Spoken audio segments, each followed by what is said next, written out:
We are live, good people. We are live here for the 5th edition of Internet for Old People. I'm Ken Napzok, and does it look like I've sold out? Yes, to my own company. That's right. Oh, look at that. The merch is finally here. What am I drinking? I'm drinking an adult beverage out of a Founder's glass.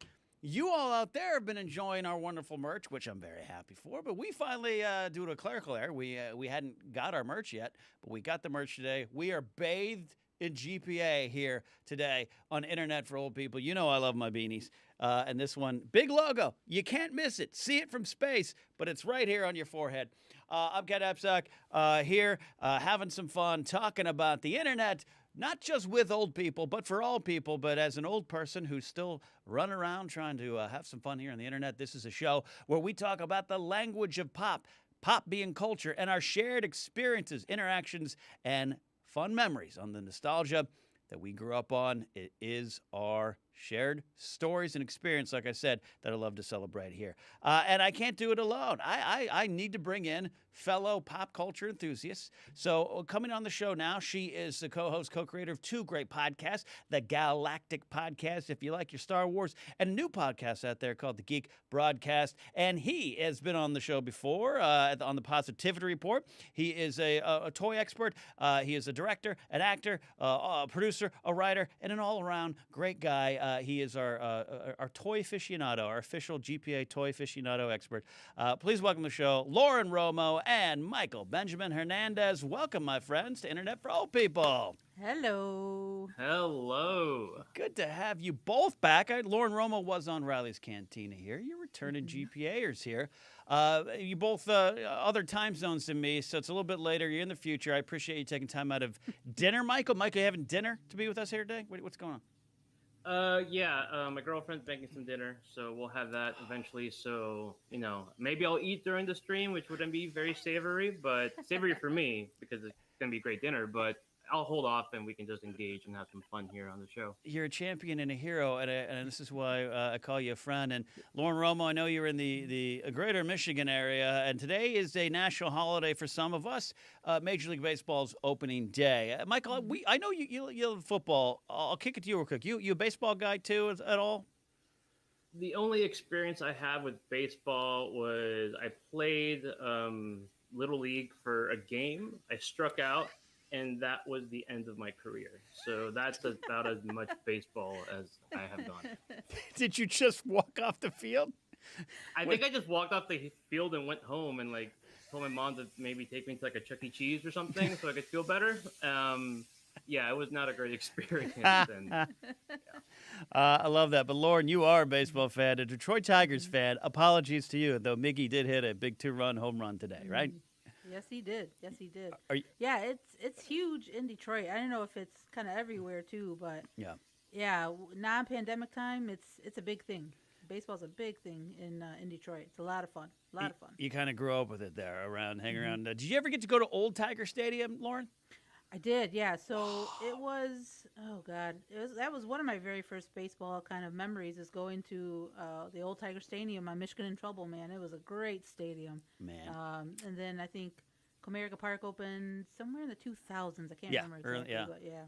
Love it. I love that. Well, we're going to have an interesting discussion here today on this show. I throw things at our guests, and sometimes they have relationships too. Sometimes they have a direct interaction. Sometimes it's the story of why you missed this pop culture phenomenon or this pop culture event is the story too. So if you're both ready, we're going to dive on into a segment we call here Bucket Full of Pop.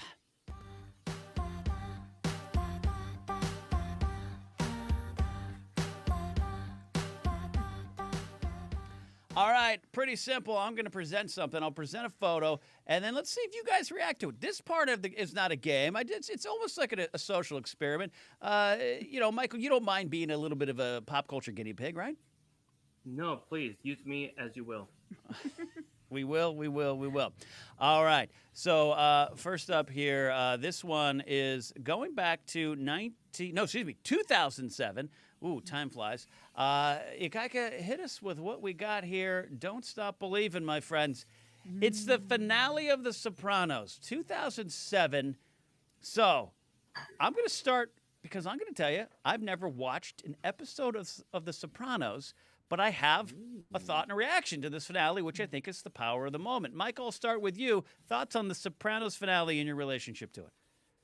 So, like you, I did not watch The Sopranos. I heard of it. It was part of the pop culture zeitgeist at the time. Everyone was talking about the finale. I used to intern. This is my memory with that. I used to intern at a radio station in Miami called Paul and Young Ron. Yeah, okay. And that following day, they talked about the episode.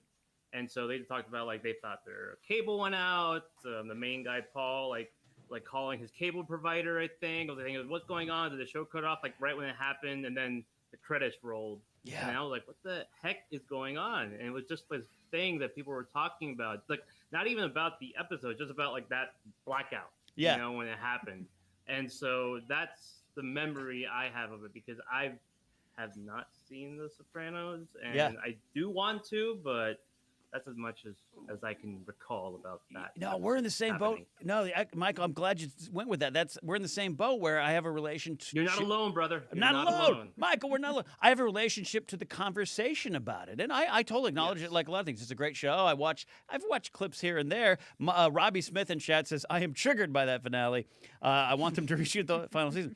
And conversations. A lot of PTSD happening right now. Right. Yeah. Conversations around series finales are always going back to MASH, Seinfeld, Cheers. They're big because we love these shows, and then can you take it in for the landing? And sometimes it's up for debate. Lauren, what's your relationship to this specific moment in the show overall? Yeah, so definitely late to Sopranos. I do remember it being like a big deal. Yeah.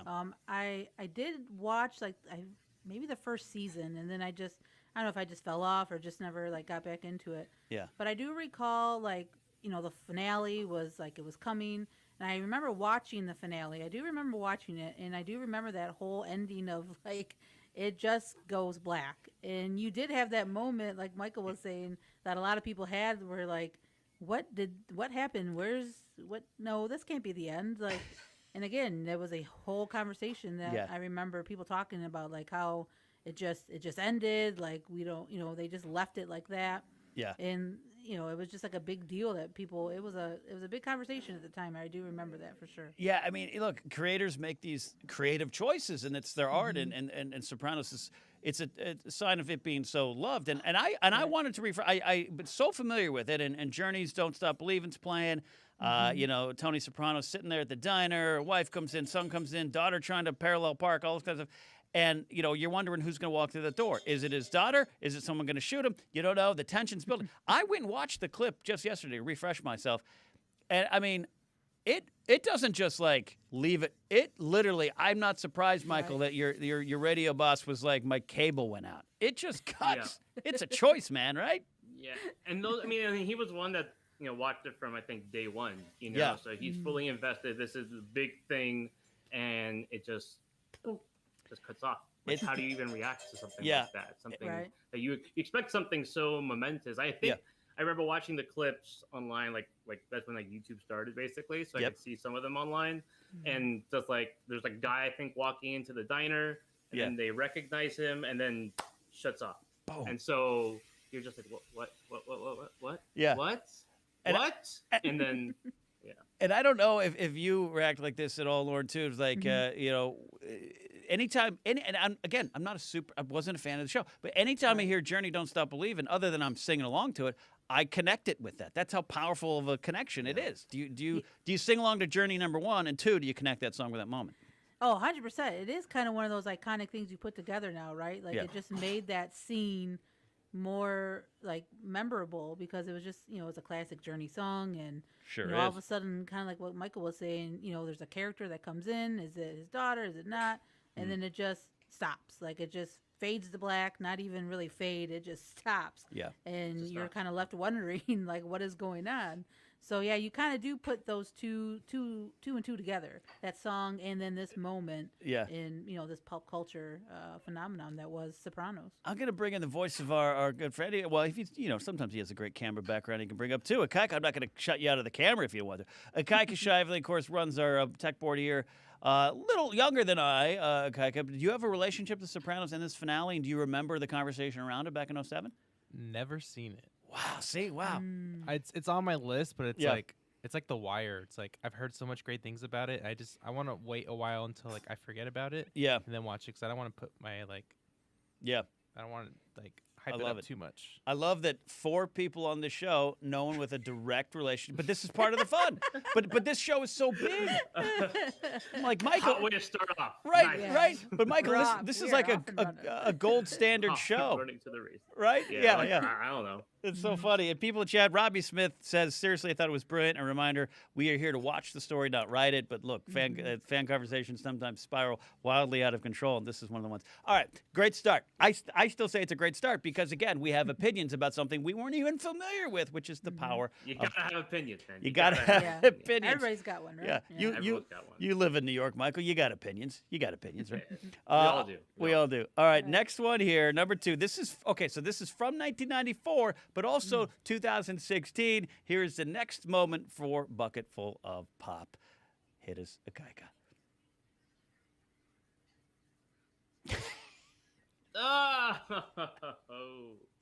Michael hits. It hits with Michael. Lord, I'm trying to. Yeah. No. Okay. It looks familiar.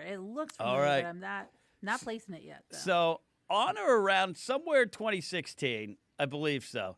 On the internet, we start learning that there's this video from a toy fair in 1994 where a very young Vin Diesel is selling Street Sharks. Michael, you laughed. A young Vincenzo Diesel advertising Street Shark. Now, I love Street Sharks as a kid. Okay. That was all around the whole Ninja Turtle, Gargoyles type of era for me. That was my jam, right? Yep. Obviously, I didn't know this smooth, leather vested man advertising Street Shark toys to me, but I was interested to say the least. And then to see him blow up, I mean, you have to thank Street Sharks for his career success. Yeah, you know. And if I didn't mention it up top, that's my bad. Michael runs the great Instagram and YouTube channel on the brand, The Figure Report, digging into action figures and merchandise and memorabilia out there. So it would make sense, Michael, that you have a connection to Street Sharks. Oh yeah, I mean, I wish I had more of a connection to Vin Diesel, but Sure. I'll take what I can get. So Lauren, you're trying to rack your brain. You missed the Vin Diesel Street Shark phenomenon. I was totally missed this one, and I'm very disappointed that I did now. I mean, Vin Diesel in a leather, and with a, I mean, you can't. That's a missed opportunity for me. Yeah. But yeah, I mean, Vin Diesel though, right? I mean, he goes from, I mean, obviously Street Shark to obviously what we know him now. So that's an interesting kind of start for him doing toys and Street Sharks. Yeah, and Lauren, he's like a notable nerd, I think, right? Yeah. Like, he's like a Dungeons and Dragons fan, and loves it. You know, he's definitely in that world, so it's kind of cool to see him advertising Street Sharks in a very sexy way. Very sexy way.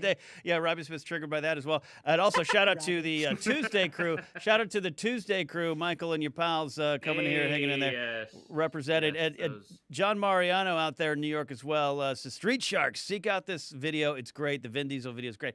Ikaika, though, when I had sent this rundown to you, you were like, I got to talk about Street Sharks and Vin, yeah? So I don't remember much of the show, but I always got hand-me-downs of toys, like from my cousins or my brother. And I mean, I was around this age, but I mean, I think it was my cousin. He just like was too old for toys, so he got rid of all his. Yeah. And I got his Street Sharks and the spin-off show, which is called Extreme Dinosaurs. And I remember the Extreme Dinosaurs had like guns on their like arms and stuff. Sure, it's pretty much the same thing, but it was.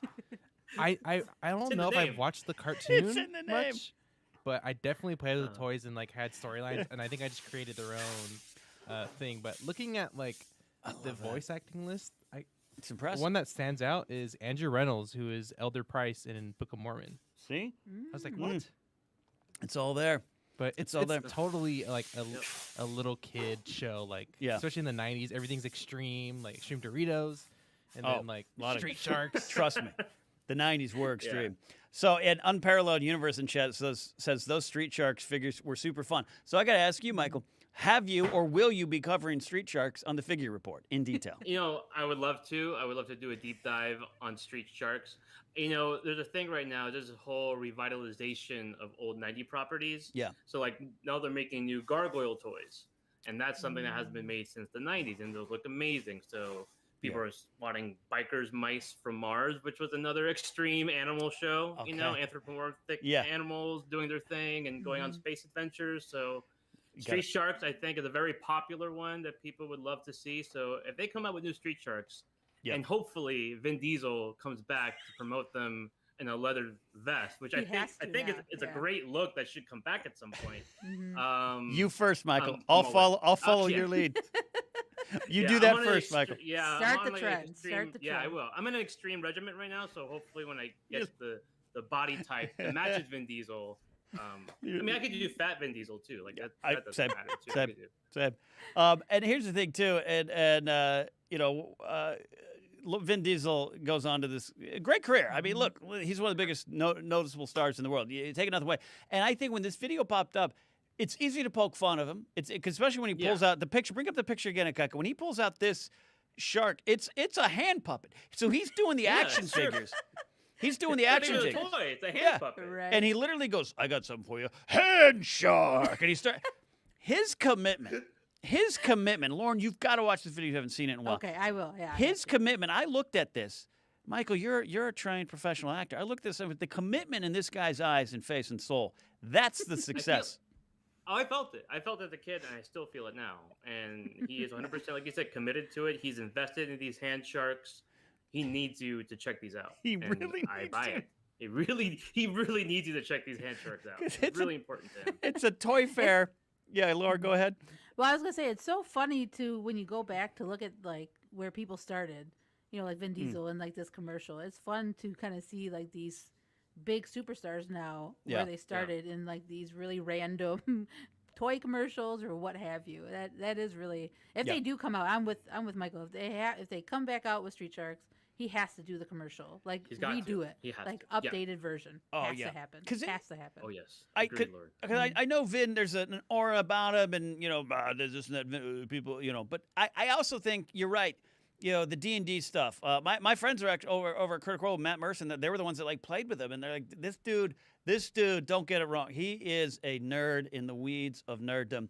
So I think he would own it, Michael. I think you can start leading the revolution. Cover Street Sharks on Figure Report. Do it in a leather vest and get Vin to come out. I'll slide into his DMs and see what he says. I'll keep you guys posted. Clockwork Orgy, which is a great name. Vin Diesel is a hardcore D&D fan indeed. And David Taylor says, started from the bottom of the ocean, now he's here. That is a great one. Vin Diesel, I salute you and your Street Sharks. And now our final one here, our bucket full of pop moment from the summer of 1998. All right.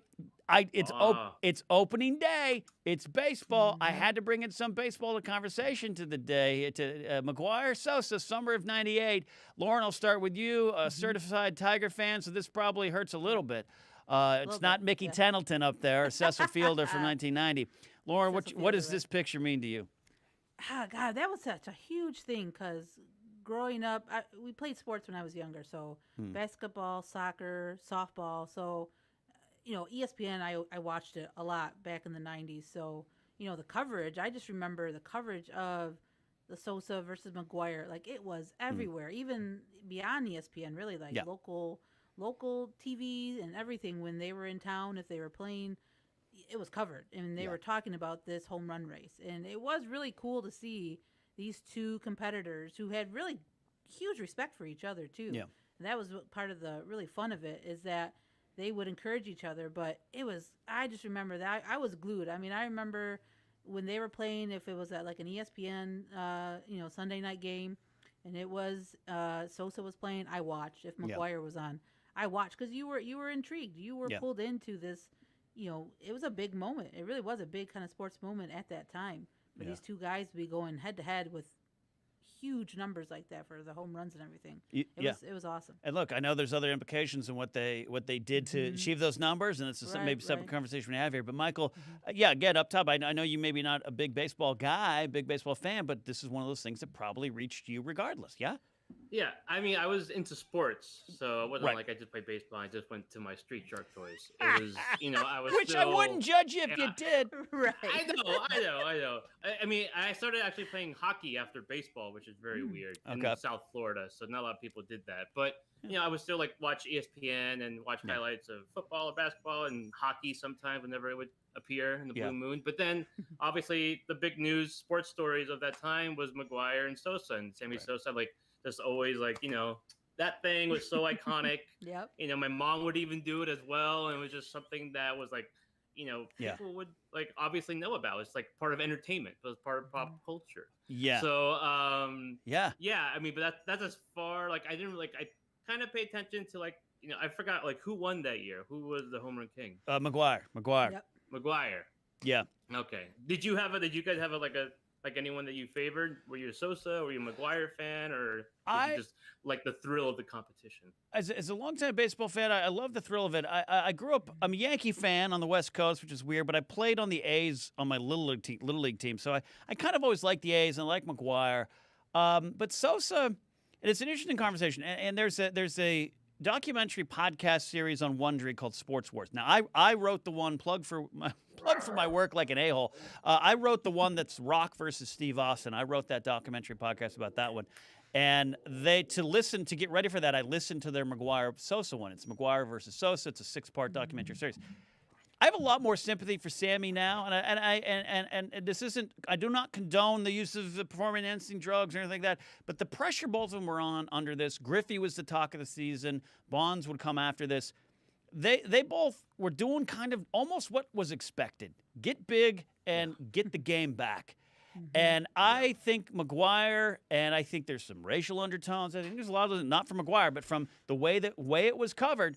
And Sammy got a little bit of the shaft because he's not even welcome around Chicago anymore. He hasn't been to Wrigley Field in a decade. And I don't think that's fair.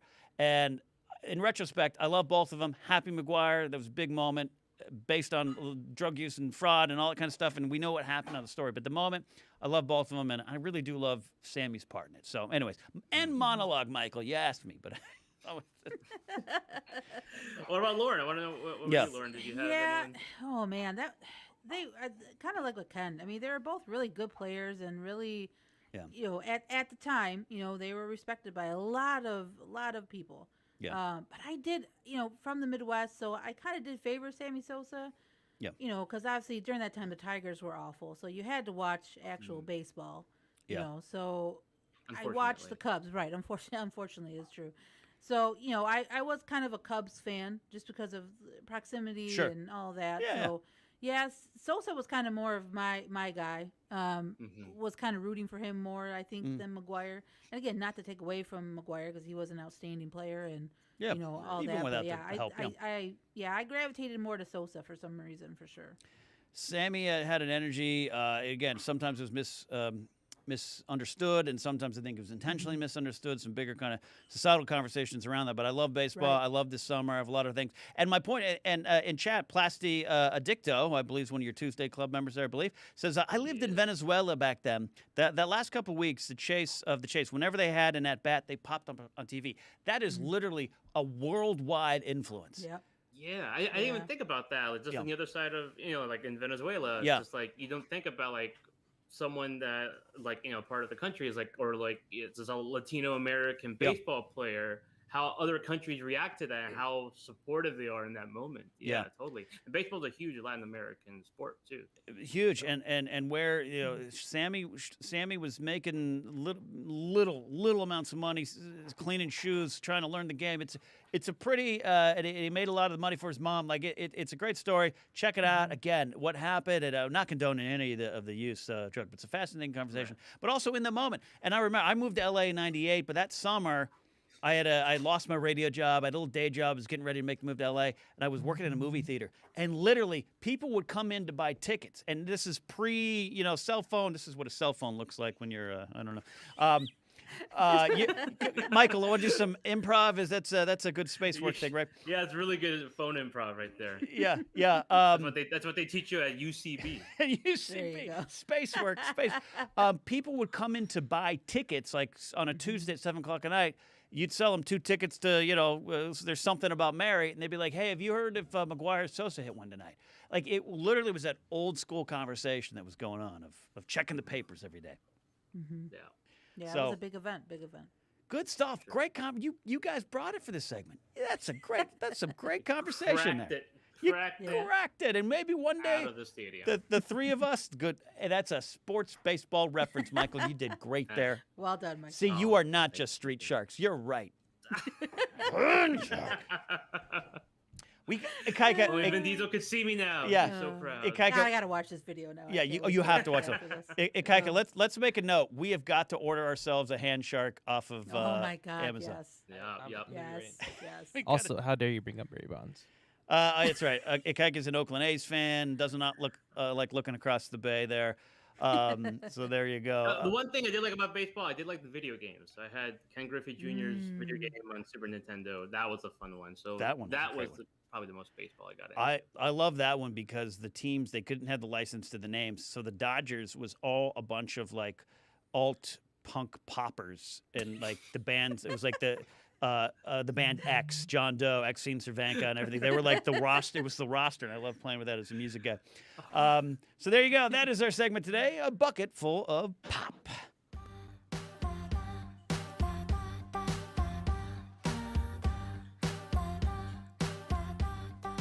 All right, this is a little bit we call New Trend, Old Soul. This is where I talk to my guests and say, hey, I don't care what your age is. At some point, you might have actively fought against a trend, but now take part in that trend freely. Lauren, I'm going to ask you to out yourself first as an old curmudgeon who now has adjusted to the future. What trend have you adopted? Oh, man. I think I fell definitely into, like, social media, Twitter, Instagram. Like, I fell into that rabbit hole real quick. I'm fighting TikTok, though. I will say, I think I hit my limit with TikTok. Mm-hmm. As much as I love watching those videos, they're fun. I know Kaika probably loves TikTok. Yeah. But I just, it's not for me. I think I hit my limit to where, like, no, that's it's a little above, above my age or below my age or whatever. So it's like you got to the end of the internet. You're like, right. I've seen it. Yeah, I'm good. Yeah, I'm good. I've seen it. I'm good. I don't have to go down that road. But yeah, I think. I think social media, it was, I remember in college, so that was like the first year Facebook came out, so that was a really big deal. Okay. So, you jumped on all that, and then, you had your MySpaces and everything, so social media, I think, was a really big trend for sure that I have followed. For the most part, that's a big giant one, Michael. Look, I've known you a couple years now. Every time the few times we've been in person, it's usually at some event or convention or a film event or something like that. So I just already think you're cool. But is there something that you even cool toy collecting Michael has fought against? Toy collecting's always been part of my life. I just got one today too. What'd you get? This brand new Boba Fett. This thing just came out today. So Return of the Jedi Boba Fett. Yeah. You probably know the difference between the Empire and the Return Boba Fett, right, Ken? I probably do offhand. I don't recall. It's probably something in the attitude. They definitely captured it in this figure. The attitude of the Return. Does the Return of the Jedi figure come with a Sarlacc pit burping sound?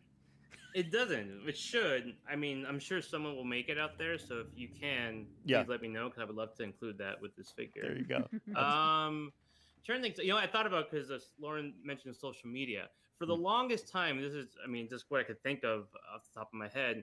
I refrained from using internet slang. So I would never use like LOL or all those things. I was very like, I'm going to use proper words. I'm going to write out my emojis because I am a journalist and I respect the English language. Integrity of the words, the English words. So it was so dumb, and like now I LOL, I ruffle all over the place. So I just stopped giving a crap. I do U's instead of YOU, So I just completely Dude, fell. Hit the K. I always say instead of okay, K. K. Yeah, it's the K. It's like, that's where I'm at with it now. Yeah. Yeah. Look, I don't care how I spell gray anymore. It's just like, is it with an E or with an A? I don't care anymore. It used to bother me so much.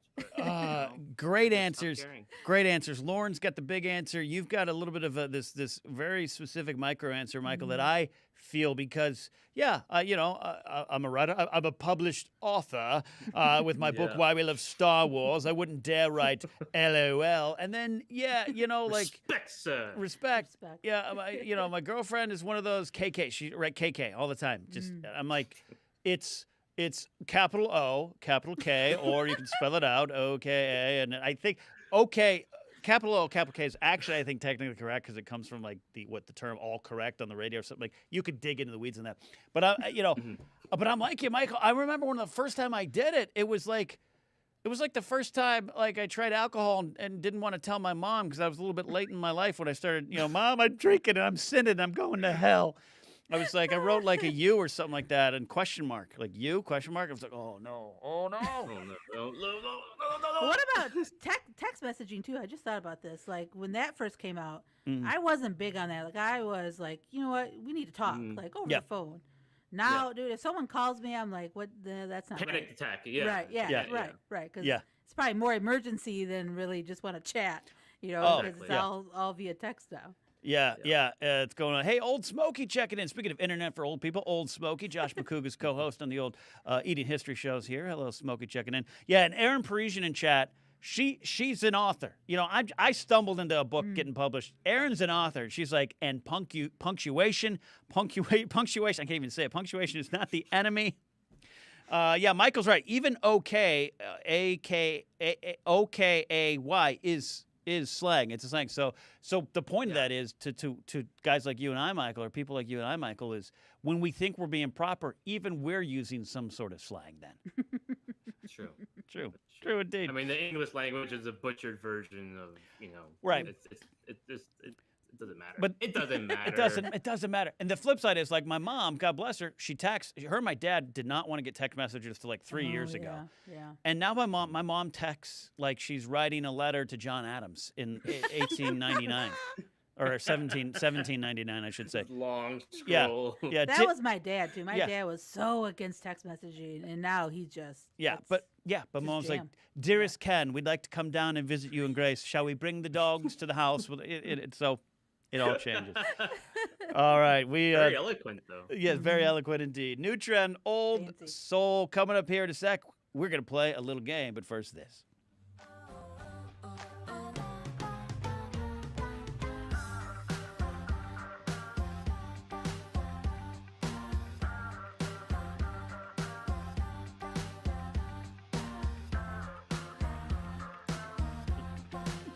All right, there you go. Spice Girls facts straight from my heart and soul to all of you out there. That's a great fact, by the way. It's a true fact. Yeah. I love that one. As a Miami Dolphin fan, I can tell you that's more wins than the Buffalo Bills. All right, this is a little segment. I still haven't come up with a great name for this. I call it I Know It. It's our fun little trivia competition here where here's the rules. It's going to be Lauren versus Michael. Your name is your buzzer. It's first to 3. I have 5 questions with some bonuses if we need it. If you don't get it, if both don't get it, no point on the board. We're competing over movies today and competing over memories.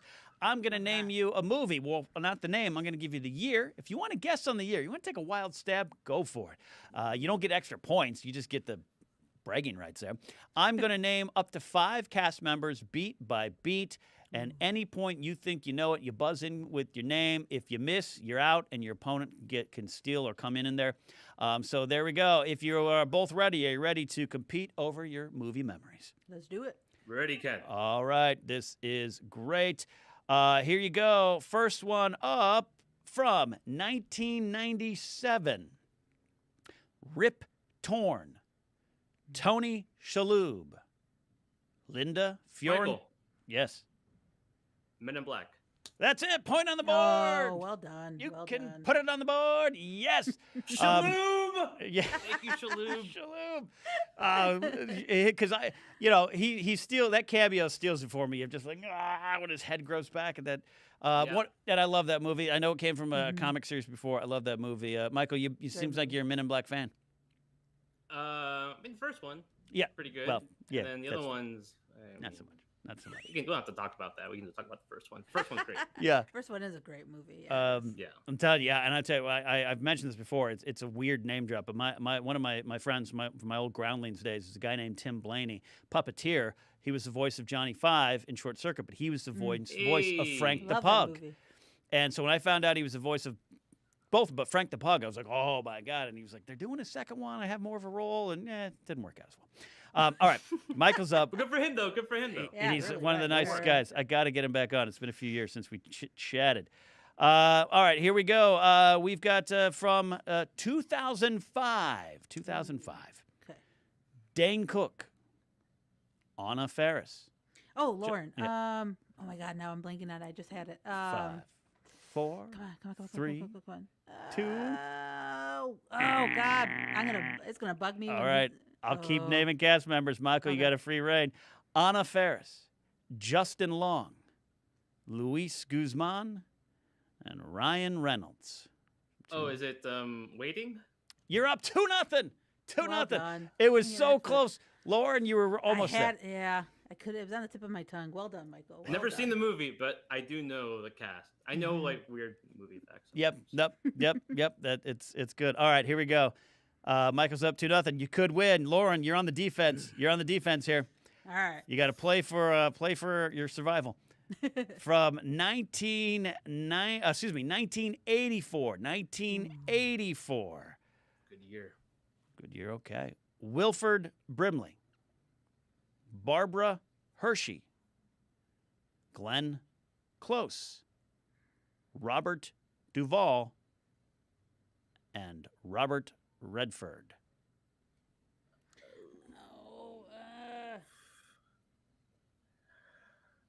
Lauren, is it The Natural?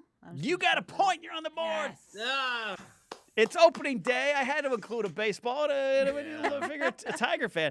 The Natural, 1984. Yeah, good old Bob Duvall, one of my favorite actors in Robert Redford, Wilford Brimley. Bobby. Good old Bobby Duvall, the man who was born 60, is what I think about Bob Duvall. The Natural, classic for many folks. All right, 2-1, 2-1. Michael, Lauren holds court there, holds serve. We are going to 2008. Seems like yesterday, but it's not. Clark Gregg. Terrence Howard. Michael. What? Mm-hmm. Iron Man. For the big win! You got it. I was trying to throw. I was seeing if that seems so ancient history, but it seems just like yesterday. It is the first Iron Man. Terrence Howard, of course, didn't appear in the second one. Don Cheadle comes in. Little cast change. Yeah. Love it. Iron Man. I gotta tell you, I love Winter Soldier. Even though I'm not the world's biggest MCU fan, I still love the first Iron Man. It's so good. I think Iron Man's still a top 3 MCU movie. Personally. Yep, for me, it's up there. Yeah, 100%. I really, so good. really do love it. And again, and this is what I love doing about this show. It's like that really does. Time works in that way. It seems like yesterday, but really, that's like almost as talking about a movie in 1991 that came out in 78. That's like kind of how long ago it was. Yeah. Oh my God. And it right, Michael, right? Like someone, I saw a meme the other day kids talking about the 90s is like kids in the 90s talking about the 60s. Oh God, that's weird. That is insane. Can't deal with it. So that's a little mind blowing right there. But it's that's really funny because my girlfriend the other day was like, I remember watching a movie in my teens, like when I was 15. I'm like, oh, that doesn't seem that long ago. Like, oh, that was almost 20 years ago, or like 3 decades ago. I was like, what? How is this happening? Where does time go? But it's literally one of the reasons I want to do this show. I want to talk about the pop culture that I think's current, but turns out, like Michael said, is 3 decades old. And what I love looking back, Iron Man. It's easy to forget. You both you were there. We were there. Robert Downey Jr. as Iron Man. It's like, what are you thinking? Both with the actor and the character, right, Lauren? Yeah, that's a bold choice. I mean, back then he was kind of, trying to come back, right? Yeah. Like kind of getting back on his feet. And man, for me, he was born for that role. He really was. Yeah. He played Tony Stark so well throughout the entire time he was a part of that Marvel Cinematic Universe. He was so good. And then for him to just come out, like, really just knock it out of the park with Iron Man and then just kill it every other movie that he was in as Tony Stark. It was so good. It was absolutely so good. A redemption song. Kiss Kiss Bang Bang, one of my favorite movies of 2005. Kind of put him back into a little bit more of the spotlight. But before that, it was like the problems, the addiction problems, his kind of comeback but failed comeback on Ally McBeal, which was kind of what happened there. All goes to Iron Man. Michael, do you collect a lot of the MCU toys as well? Do you have that for the figure report? You know, I have mostly the Marvel comic characters. I have a few MCU figures. I mean, I mostly enjoy the movies, but I do have a few here and there. But yeah, like Iron Man was like, I remember buying the toy for Iron Man specifically. They had redone the figures a little bit during that time, and Iron Man, you could have him in his fight pose, and he looked just like the movie. And the movie had left such an impression on me, just like Warren said, just like Tony. I mean, it's like you conflate the two, Robert Downey Jr. and Tony Stark. Really They're like, right? you can't separate them. No, They just feel like the same person. And then, you know, Robert Downey Jr. just took, or as my cousin calls them, Ronnie Dowman Jr. for some reason. I don't know why.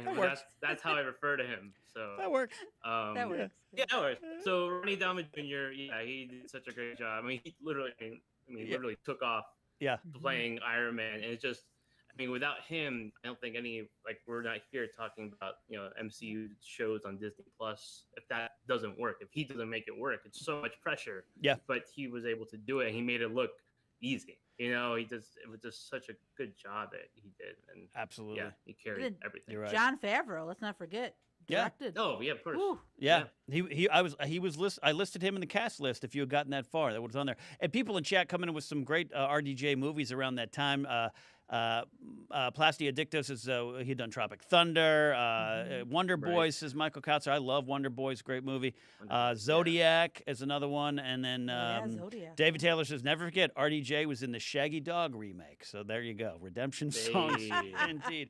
And Trey T talks about one of my favorite movies is Chaplin with Robert Downey Jr. as well. Right. Well, Mike, you got the big win. The show's not quite done, but we'll give you at the end of the show a victory speech if you want one there. So we're about to close this show up, but first, this.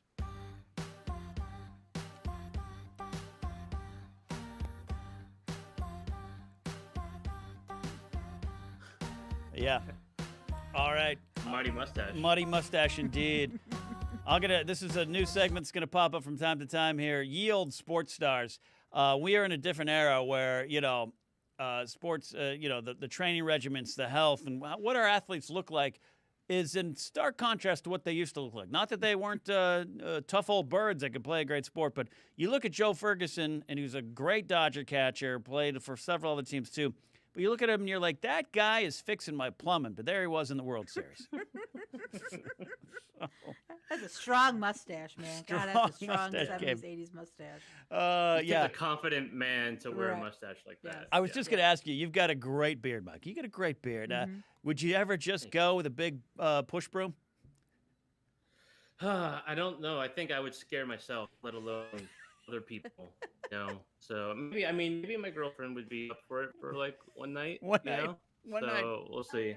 So just like a big broom stash like this, like a handlebar Magnum or something. PI. Or Magnum PI, yeah, Tom Selleck style. It's a really thick bush. So. What's she yelling in the background? Hell no or yes? Are you saying hell no or absolutely not?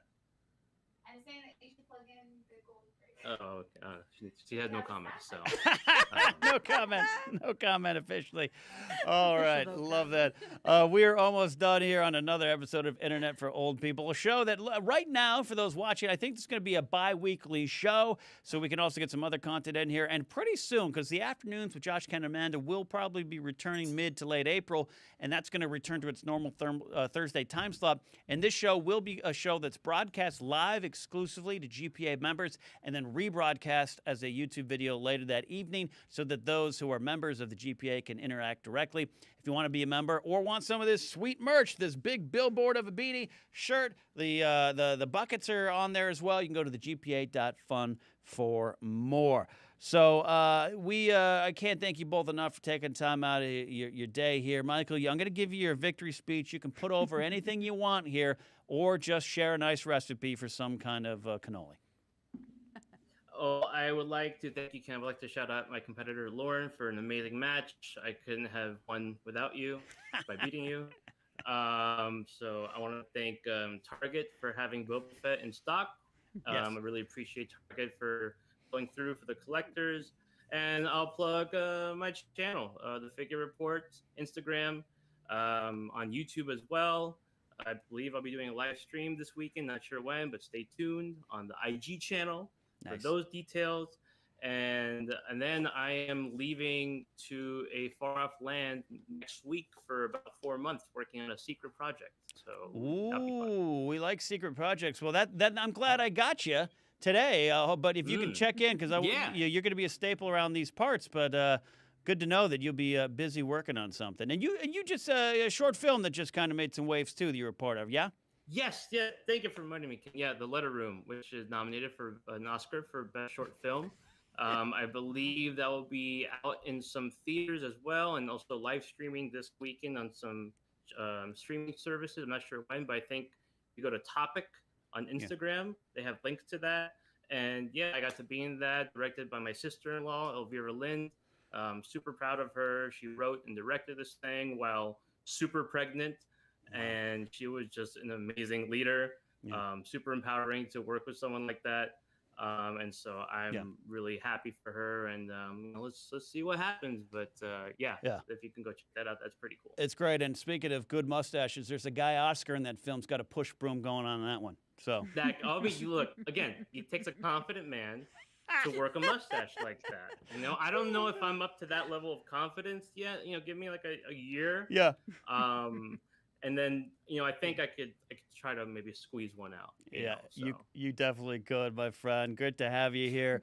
And then, like, little thing, I'm like, well, you were part of a short film. Yeah, an Oscar-nominated short film. Congratulations. Yeah, that part thing, of that. Yeah, but hey, you're a humble dude, and a shout out to your Tuesday crew, right? Did I say Tuesday Club? Is it Tuesday Crew or Club? Tuesday Crew. Tuesday Crew, Tuesday Club, Tuesday Club Sandwich, Tuesday Posse, whatever. They're all cool guys.